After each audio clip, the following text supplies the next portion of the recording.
Hello, Reformers, and welcome back to A Clash of Kings. Now, on the screen right now, you'll be seeing me fighting off a bunch of Reach units just a moment ago at Ashford. As you can see here, there's a whole load of them outside.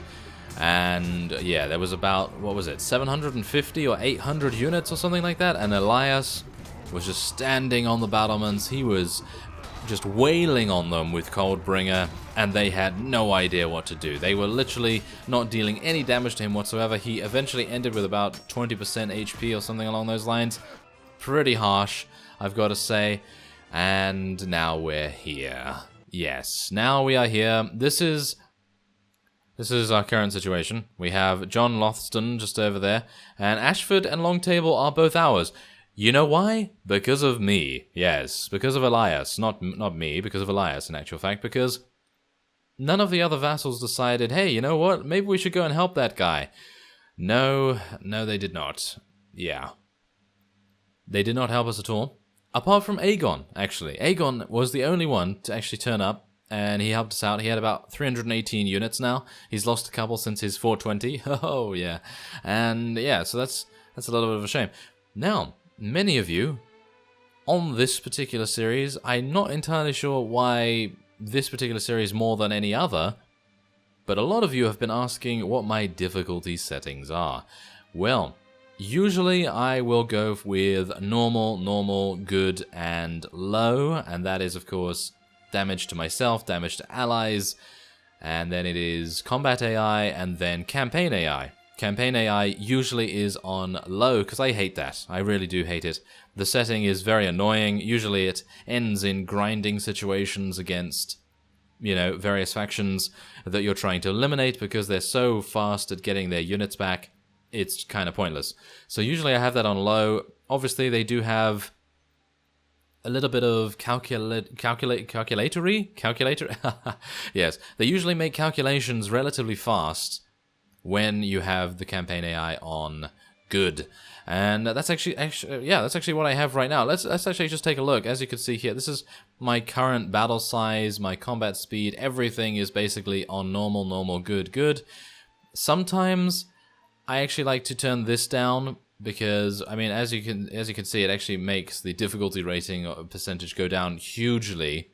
I actually like to have it on easy sometimes, mainly because I don't want to die. Like, Elias doesn't want to be on the floor in every single battle, because usually that's what happens. I usually like to have fun.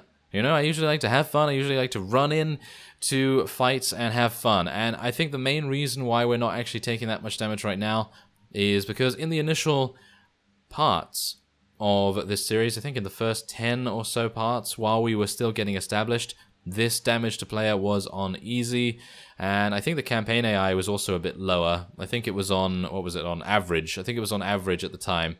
And I recently, well, after that, I think in part 14 or part 15, I gradually increased the difficulty and things like that. So for those of you that are worrying or wondering or complaining or whatever it is that you're asking about, these are my damage settings. I usually have it on normal, of course. And I think for this next battle, we're going to have it on normal, so we can actually see what's going on there. So yes, there we go. And of course, I just saved before we started this. But yes, there we have it. So, without further ado, let's take on these Reach vassals. There's going to be a huge amount of them, and this is going to be pretty amusing. So they have 104, yeah. Now, this is, of course, after the siege where they attempted to take Ashford with over 750 units. And they are greatly, and I mean greatly, injured. As you can see, Elias is still a little bit injured from his previous foray in the defense of that. And we're going to be moving up here. Also, there has been a huge amount of different things happening. Now, I know what you're thinking. Were you defending Ashford for that whole time that you were off screen? Because, I mean, as you can see by the date in the bottom right corner on the world map, the date is about a month later, maybe almost a month later. And, yeah, it's been a long time. Now, the reason for that is that Ashford was taken twice more. A long table was taken 3 times more while I was running around trying to get everything ready, because basically what I was doing was I was trying to take opportunities for me to sell prisoners, for me to place a couple of pieces of money and coins and all kinds of things in the Iron Bank, because obviously I don't want to be running around with a huge amount of money when it could be earning interest for me, right? So yeah, I went to the Iron Bank a couple of times, put in about 60,000 there from the prisoners that I was selling, because I'm getting about 21,000 per time now whenever I sell a full 120,000. 120,000. I just said 120,000 prisoners. No, a full 120 prisoners. Yes, that's correct. And I'm getting about 21,000, dependent on the unit variety. It can vary from 14 to 21,000, but mostly it's around 15, 16, 17, and that's great. That's absolutely fantastic. So it's really, really nice to see that. I'm going to tell my archers to hold fire, because I would very much like to go for another volley fire here, because, well, we're going to need to. And I'm also going to need to put up my shield, because I don't really want to get shot in the face and killed instantly. That's mainly the reason why sometimes I'll go for half damage to myself, because it's still relatively okay to have that kind of damage, right? You know, it's still fine, but the main issue, obviously, is I don't really want to end up on the floor. And is that fun for anyone? I don't know. Is it fun? Is it fun for you guys to see me on the floor? Maybe sometimes, but not all the time. I feel like having that all the time would be grossly boring and kind of repetitive. So that's partially the reason why maybe if we're stuck in a bad situation, you know, before an episode, I may modify the difficulty slightly, just dependent on what is going on. Like right now, we're in an extremely strong position, and we have been for quite some time, and the reason for that is meaning that I will be changing the difficulty accordingly. So it's adaptive, basically. So when you guys say, hey, what's your difficulty settings?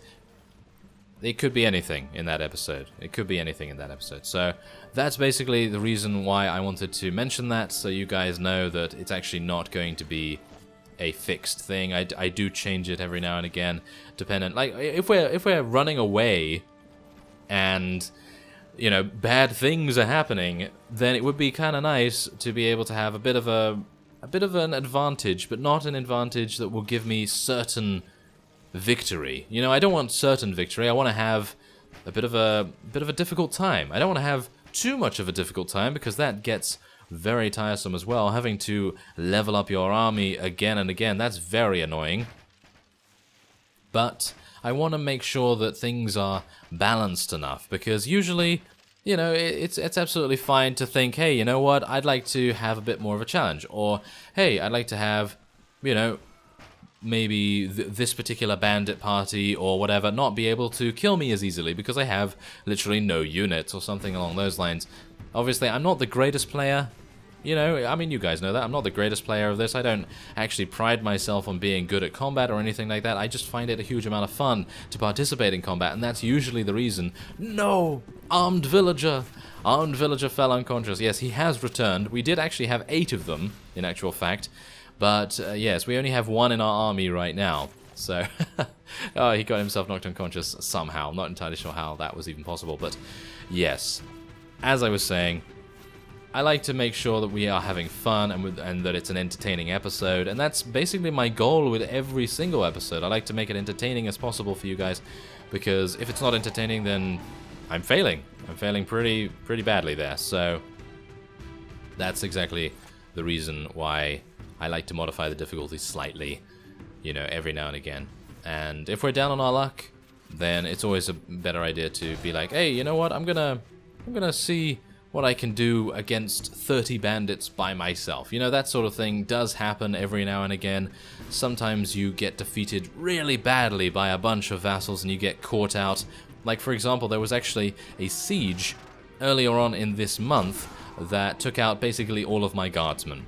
I now only have about 7 guardsmen remaining, and that's partially the reason as well that I went over to cohort lands, and I now have, I think, 60-something, not guardsmen, but 60-something of the cohort units still leveling up, because I have a bunch of elites, veteran scythemen, and I also have a couple of macemen, but no guardsmen, no extra guardsmen just yet. I only have about 7 or 8 of them from that one siege, and that siege, we were up against, I think it was 1,600 units. Yeah, Exactly. 1,600 units. They sent so many waves, and we eventually defeated, I think, 800 of them, and then they decided to retreat.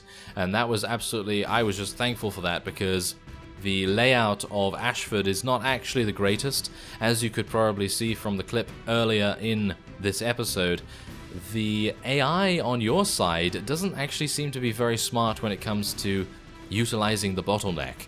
So the bottleneck was extremely, shall we say, well, it wasn't taken advantage of. It certainly wasn't taken advantage of, and the problem was that the AI on our side was not sort of collapsing on the bottleneck as much as they should be, and that was kind of sad because I very much wanted them to, but they just didn't. So yeah, I didn't obviously want to order them. I didn't want to order them to do anything, because usually when I order people in siege defenses, something always goes wrong, and they start to run into the pantry and collect their marmalade and jam and all that sort of thing, and then just make a sandwich. I mean, it's basically Aegon's feast, isn't it? It's basically Aegon's feast, isn't it? Yes. But yeah, then on top of that, hilariously enough, the the comment left by Roussosen, yes, Roussosen once again being mentioned in my series here. Now, they left a comment in the previous episode to this one that was a conversation between Lysono Ma, John Connington bracket, and who was it now? Lomas, yes, Lomas, and they were all talking, and it actually just came to light that John Connington bracket is actually a scoundrel, a terrible, terrible scoundrel indeed. If you haven't seen that comment, I highly recommend checking it out. It's pretty amusing, as it always is. In actual fact, thank you very much for that, by the way, to you specifically. And yeah, so yes, yeah, regarding John Connington bracket. Now, when I took back Ashford for the second time, I requested it for myself. And then it got taken before Aegon could actually say anything. And let's just take a look at how many I killed here. Only 11. Not particularly good, but hopefully we'll get to take a couple of them prisoner. So, yes. So then it got taken back as I was running around selling prisoners, doing all that kind of thing. A little bit of micromanagement here and there. And then I took it back again, and I decided, hey, you know what? I don't really care about this that much. I'm gonna say, hey, I don't want this. And as soon as I said, hey, I don't want this, I basically just waited there until I had, rejuvenated back to full HP. And then Aegon, literally not even 12 hours later, awarded it to John Connington. Bracket. Which is really grinding my gears. Hilariously enough, though, Long Table, Long Table, that castle was awarded to Lysono Ma. And that's exactly the reason why that particular conversation, that comment, is just incredibly on point for some unknown reason. No idea. There seems to be some sort of mystical energy going on there. But anyway, let's try and see if we can get some vassals here. Wow, they're all escaping. Very, very irritating to see them escape, I have to say. But at least we do get an opportunity to take a couple more elite Targaryen longbowmen I'm going to be taking. I could take some... Ooh, heavy Targaryen knights. I think I might like to take some of those. So what are we going to be doing to lose them? Well, I suppose I will just drop some of these. I'm going to drop 10 of those, and then we'll just gain these. Thank you very much. There we go. Okay, so that's fantastic. We have 199. You know why we have 199? Because I leveled up a little bit as well, and I think you're going to be quite surprised at how many weapon points I actually have on Elias, because as you saw at the clip in the previous, well, in the beginning of this particular episode, as you saw in that clip, I was just slaughtering everything, and the main reason for that was obviously they were just coming up one by one, and there was no one around me, so I basically had to just carry that entire siege, which was very, very strenuous indeed. But the point is that all of our companions need leveling up, and Elias also needs leveling up. I think he has gained 3 or maybe even 4 levels, and there's no jiggery-pokery here. I have not enhanced anything, I have not done anything, it's been completely from his own kills. And he was able to gain so much experience just by defending Ashford and Long Table. And I believe someone else in the comments actually stated that Ashford and Long Table, and I believe Cider Hall as well, is quite a, shall we say, a honeypot. And a lot of vassals decide to throw themselves against the walls there. And I think one of you actually suggested that I stay around here and actually employ these particular fiefs to do just that. And that's exactly what I decided to do, I guess. I mean, it didn't really seem to be any other option right now, because I didn't want them taking back Ashford, thank you very much. No, I definitely didn't. So let's level up his strength a little bit more. He can get some more power draw, and what else do we want to get him? Well, I suppose some more Iron Flesh couldn't hurt, and we're going to go for some archery here for Drollo. And he now has 18 in strength as well, so he might actually be able to wear something a little bit better than his lamella armor. Oh yes, also I gained some reinforced plate gauntlets too. Yes, I've been playing for a long time off screen, a long time, and thankfully I was able to actually get something done, because in some mods it's actually impossible to get anything done, because you're just like, come on, I need to do this, and I need to do that, and I need to do this, and it never works out as you hope. And now I'm going to be giving him this champion courser as well. Seems pretty nice. And that's it. I can't actually give him a torso, which is kind of sad. He already has a torso, I know. It's attached to his arms and legs and things, but the point is, torso armor. Yes. The jokes. The jokes. Okay, so, Belacquo. Ooh, okay, some more agility, I believe, for you. Thank you very much. Let's get you some more athletics, I think. Maybe I should have got him some more riding skill, but he already has a huge amount in riding already. He has 5 in riding, so I don't really think I really need to worry about him that much. And Lineria is wearing our old helm. Yes, I know. I didn't really want to give it to her because it kind of looks a bit silly, but it's just kind of cool for her to actually have a helm that gives her some good protection. So I decided, hey, you know what? Let's just give her that. And obviously melee is very, very effective as well. We're going to be going for some more agility there. She has 5 in riding too, so I think more in athletics could definitely help. She actually needs more in Weapon Master, so I think the next time she levels up, I'll get her some more in Weapon Master. And this fellow has a huge amount of weapon points too, but nothing in comparison to Elias. You will see. You will see. It's absolutely insane. And I usually use the word insane quite often to describe something amazing, but this is truly amazing. So, okay, so athletics, riding, and Iron Flesh. Alan is an absolute beast as well. He's doing a very good job. He's usually getting multi-kills almost all the time now. Graznon, they are all actually becoming very, very good units, and they are helping us so much. So I'm very, very pleased to say that I have these units here. And, yes, also, I believe, actually one of you mentioned in the comments that if we wanted to make one of our characters, one of our companions, a white, quote-unquote a white, we are going to, we might actually do that. What do you guys think? Do you think we should make one of our companions a white? Maybe. Or maybe we can find a new companion to create into a white or something along those lines. I personally might nominate Carver, because he seems incredibly insane, mad, bites people, and I feel like a white would definitely suit him, considering he has a huge two-handed axe. But I don't know whether that would lose something about Carver, because he has such a friendly face, doesn't he? Look at his friendly face. Yes, I'm obviously kidding, because he doesn't. It's not really friendly, but still, he is our Carver, isn't he? He's our Carver, so we want him to be as happy as possible, nomming on everything in sight. Of course. Okay, so let's level up Brendan's strength finally. Yes, it's a long time coming, isn't it? So let's give him some more engineering skill. I feel like his first aid is not particularly necessary right now, but I think his engineer could come in mighty handy. Okay, so there we go. We've defended Ashford and we've caught up a little bit, and there's my weapon points. Yeah. Almost 5,000, and that is just literally from me attacking. That's it. That's all it is.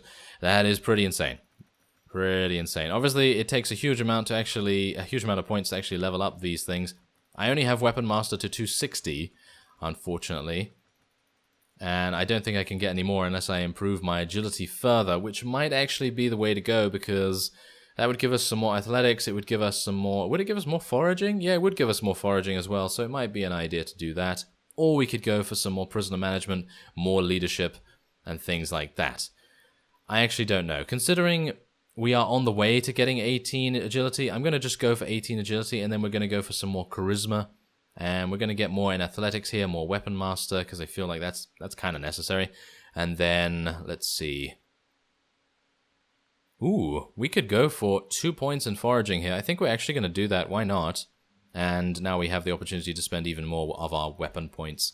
I literally cannot even believe that he has gained this much experience over the time. But it has been a whole in-game month, and I did participate in, I don't even know, I think 6 or 7 very, very large sieges. So it is one of those that you really, really do want to, you know, just save up those points and then get a good amount of weapon master. And as you can see, we have 300 proficiencies now, which is very, very good. And, well, that's nice. I think he's doing a pretty good job. Now, see, now here's also the other issue. I would have liked to have called him Reaper Elias Lord Stumble Mormont, because obviously that's his house. That's where he belongs. But the problem with that is that there's not enough space. Yeah, there's not enough space on this name here to actually be able to do that. I saw a couple of comments about that too. Okay, so now that we've caught up on everything, this is just kind of like an update episode, I guess. But yes, now that we've caught up on everything, next time we are going to be heading on to Storm's End. We are going to be just battering down their doors because, Dawn actually did something. Dawn has taken Old Town. Absolutely fantastic. Very, very good job, Dawn.